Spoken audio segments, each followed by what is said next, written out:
What is going on, Movie Meals? Movie Meals. Kyle and I He's battling debate. it off screen about Frasier. Anyway, Great show. thank you. Thank you to Kimberly, Karen, the Movie Meal patrons. Go join the patronage. Get some merch like this either on your own or just like the video, comment on it, share it around, help us get to 2,000. We get 2,000. We're going to pick people who've been doing that, and we're going to give them a hoodie. Free hoodie. I mean, that's Simple all you as got to that. do. Yeah. Simple. We're Perfect. here to review David Fincher's The Killers. Lots of reviews up. The Marvels we got up. Podcasts up. Lots of stuff up. Priscilla, we're back, baby. We're going to both see The Holdovers this weekend. We had to make some choices of what movies to see this weekend. Holdovers coming later this week. We'll definitely be putting a review out for that. I'm hyped for that one. But yeah, let's get into it here. David Fincher back making movies. Taking a break from them TV shows he's been doing. Still loving Netflix, though. He's just loving working with Netflix. Kyle, what were your positives of Zikilla? I just finished it like 10 minutes ago. What were your positives? Oh, geez, you're fresh. I had a great time. I love this one. It's nice to see David Fincher back doing movies such as this. Like, I just love his aesthetic. I love like his vibe, the way he methodically tracks you through a story. I don't know. It's just it's funny saying that about him in sort of way, but I just love the feeling whenever I'm watching David Fincher's work. And I think within this movie, he still does all of that well, but he does it in like a action thriller sense, even though it's not like a fast-paced action movie. It's much more slower, much more methodical, but I really like that. I really like being the head of this character played by Michael Fassbender, who, by the way, it is great seeing Michael Fassbender Good seeing back. him back. Yeah, him and Fincher. I love it. And in a good movie. It's such an obvious pairing, too. Like, how did this not happen sooner? But I'm glad that it happened, because he was terrific in this as this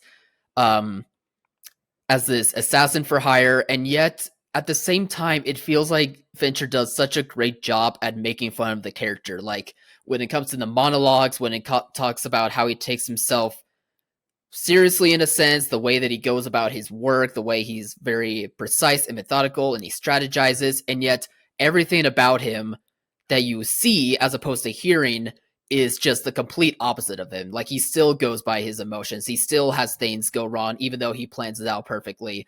He thinks of himself as like a cold loner, even though he's the opposite in a sense. Like, he still uses the same brands that everyone else does, or he still, it's a vengeful tale. So he does do this vengeful motivation because of someone that he cares about. So I just had a really great time enjoying the action and also enjoying like a lot of the laughs in this movie that David Fincher provides. I think it's directed great. I think the score is incredible. Every shot is just the type of stuff from Fincher that I just love. And I've been seeing on the internet by critics comparing this character to how David Fincher perceives himself as a director. Like, he thinks of himself as a perfectionist, even though he knows along the way, like, that's not going to be the case. I'm not sure. That's not what I felt throughout the movie, like, as I was actively watching it, but reading and seeing those comparisons from critics, I kind of like that, and I kind of buy into that in a sense. So I'm glad that I caught that before we did this review, because I think, I don't know, I like that about stories such as these, when directors influence themselves onto a movie such as this. So yeah, The Killers, it's a great watch. Really great to see this director back, and Michael Fassbender as well. Really great action movie, but also really great and funny character piece too. I guess minor, extremely small spoiler, but I just picture Fincher just like the character sitting there and he's like, no empathy. I saw an interview with Fincher the other day that I just really love, where he talked about why he does so many takes. And you hear sometimes like guys like Ridley Scott who are like, I'll do 2 takes and then we're moving on. Or Clint Eastwood is a lot like that now. I know Tom Hanks talked about that on Sully, where he was like, I think we could do another good one. He's like, nah, we're good. And David Fincher talks about how when you get past that rehearsal stage, that after a handful of takes, you get past that rehearsal stage, and then suddenly the actors are truly these characters. And it feels more, to me, it came across more of like why directors are so important. That's why that's method directing. That's how you get your actors to be method without them having to go cuckoo for coconuts. Like, that's what you do. You take 60 takes and you keep doing it over and over and you let them play. How are they doing it differently? What are they able to do differently? Are they doing it on their own? Can I throw any suggestions? So I just loved that. I really liked this movie. It was really nice seeing David Fincher and Michael Fassbender back. I completely agree with you there, Kyle. And I will say, though, David, maybe it was just because I turned the brightness up because it's on my camera today. Maybe it's because the light's shining today in Philly, but I had trouble in one of your scenes. Couldn't see a dang thing. And you're better than that at your lighting. Might have been there was too much light in here.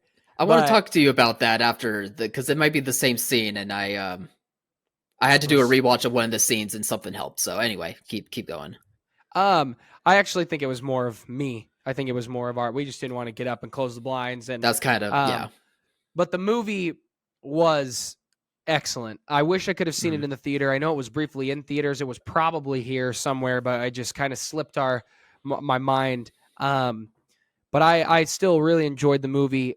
I loved this idea of staying in that character's head that Fincher goes with of a hitman. I thought it was a nice take on a hitman. It made me want that World War Z sequel we were supposed to get with David Fincher and what he could have done with zombies. Like, I just want to see David Fincher keep doing crazy stuff like this. I'm glad I hope he is sticking back with movies. If he goes back to TV, it needs to be for Mindhunter only, because Mank was good. I think I liked this more than I liked Mank, but sure. Mindhunter's so good. But since 2014, we've only had 3 movies. Gone Girl in 2014, Mank, and The Killer. I need more movies from David Fincher. Obviously, Mindhunter he was directing and working on, and Mindhunter's incredible. It's a travesty we don't get that. Did a little bit of work on Love, Death, and Robots. Excuse me. But yeah, I loved seeing him back again. Other thoughts, Kyle? Negatives?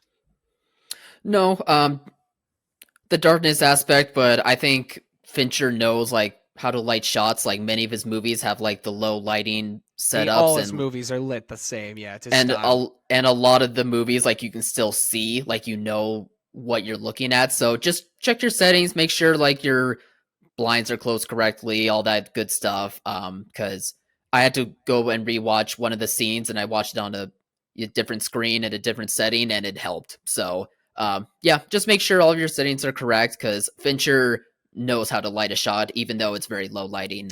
I know my settings were correct. It was 100%. Yeah, it could be that too. The sun is shining today. I'm on the 15th floor. It's coming in, peeking in.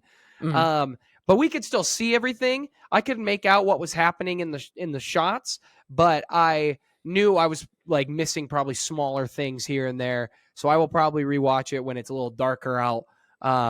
But still, this movie's fantastic. That might be my only criticism, other than my biggest problem with the movie is why are we not getting more David Fincher and Michael Fassbender films? That's my big negative right there. Let's run it back, you two. Run it back. Tilda Swinton's in this movie in a small role. She's great. Yeah, always great. Love Tilda. All right, guys. Well, what did you think of the movie? Comment below. Let us know. Remember to like, subscribe, and share. Get one of these bad boys by doing that. Thank you, Moo Meal patrons. And as always, thanks for watching, Mom. See you guys.